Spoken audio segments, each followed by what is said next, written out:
90 లక్షలు రైతుల ఖాతాలో జమ అయింది.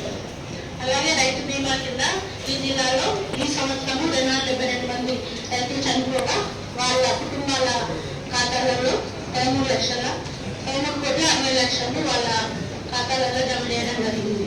ప్రధానమంత్రి కిసాన్ సమ్మాన్ నిధి యోజన కింద మొత్తం 16 విడతల్లో ఇప్పటి వరకు 39,677 రైతు కుటుంబాలకు ఒక్కో కుటుంబానికి 2,000 చొప్పున 7,93,00,00,000 లబ్ధి చేకూర్చడం జరిగింది.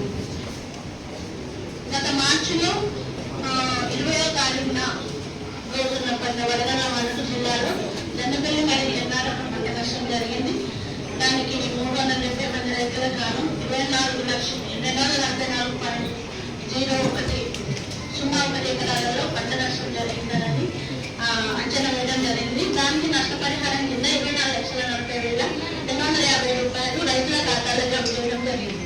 ప్రస్తుత వర్షాకాలం ఇప్పుడు 2024-25 పచ్చిరొట్ట విత్తనాలను 60% సబ్సిడీ కింద జిల్లాలో సబ్సిడీపై సరఫరా చేయడం జరుగుతుంది. మన మంచిర్యాల జిల్లాకు 5,100 క్వింటాల జిల్లా 1,145 క్వింటాల జరుము సరఫరా చేయడం జరుగుతుంది.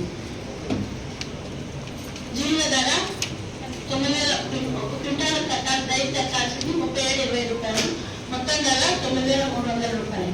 జరుము ధర 9,050 రూపాయలు క్వింటాల్కి. రైతు కట్టాల్సింది 3,620 రూపాయలు. సబ్సిడీ 5,400